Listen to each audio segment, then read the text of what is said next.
Aujourd'hui, j'ai envie de parler d'une caractéristique qui est spécifique vraiment aux dyslexiques, que ce soit une ou un dyslexique.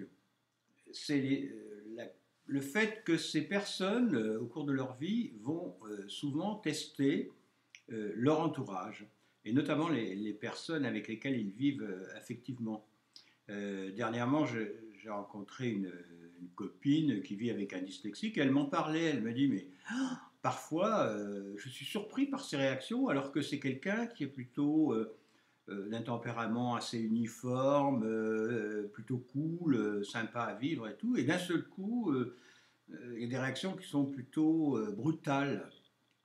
Et alors, tout de suite, je lui ai dit, mais c'est simple à comprendre. Enfin, à comprendre quand on est dyslexique, mais quand on ne l'est pas, c'est peut-être moins simple. C'est que euh, une personne dyslexique, dans son enfance, elle va toujours être sous-estimée et brimée. Et donc elle va être dans les mauvais, enfin, puisqu'elle n'arrive pas, notamment toute la période de l'école où on n'arrive pas à suivre. Et elle arrive à se convaincre, parce que les événements le prouvent en même temps, hein, qu'elle n'est pas aimée. Et alors elle n'est pas aimée, elle n'est pas aimée, elle n'est pas aimée, pas, vous voyez la liaison d'un dyslexique, elle n'est pas aimée par les enseignants. Elle a l'impression, même si les enseignants ne lui montrent pas du tout l'agressivité, mais comme elle ne réussit pas, elle pense que les enseignants ne l'aiment pas.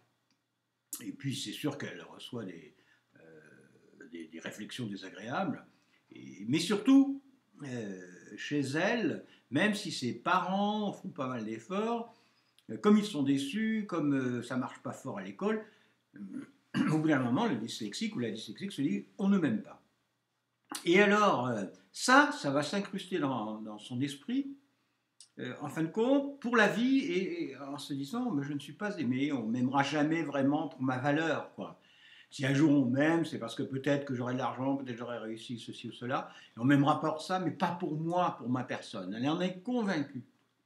Et quand un dyslexique ou une dyslexique vit avec une autre personne, en couple donc, de temps en temps, elle a besoin, et ça arrive sans, sans savoir quand et comment, elle a besoin de tester la personne avec laquelle elle vit, de s'assurer que la personne l'aime. Et donc elle va tester d'une façon ou d'une autre. Est-ce que tu m'aimes? Prouve-moi-le à l'instant. Et alors la personne qui vit avec, dans des moments complètement incongrus, ne s'y attend pas du tout, est très surprise, ça peut déclencher une mésentente. Et donc faire très attention à ça, savoir que une ou un dyslexique, sans cesse, va tester les autres personnes pour espérer que vraiment ces personnes, mais de toute façon, même si vous répondez au texte, même si mais bien sûr, je t'aime, bien sûr, en fin de compte, elle a besoin de reconnaissance, hein, mais un dyslexique a besoin de reconnaissance beaucoup plus que les autres.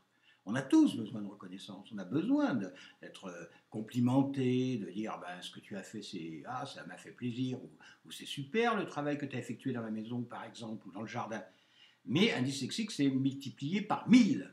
Et donc, ça peut être très, très déstabilisant et gênant pour les autres. C'est un dyslexique ou une dyslexique jusqu'à la fin de sa vie, je pense, c'est mon cas, ne croira pas qu'on l'aime vraiment pour ses qualités, sa personne. On va penser qu'on l'aime plutôt. Bah, c'est bizarre, c'est tellement étonnant qu'on l'aime puisqu'on ne l'a pas aimé jusque-là, avant qu'elle forme un couple. Donc, bien le savoir, ne serait-ce que pour les dyslexiques, nous aussi on peut faire attention, on teste souvent, on peut en prendre conscience. Et puis pour ceux qui vivent avec des dyslexiques, il est important de savoir que le dyslexique a besoin que vous lui disiez sans cesse, enfin souvent, je t'aime.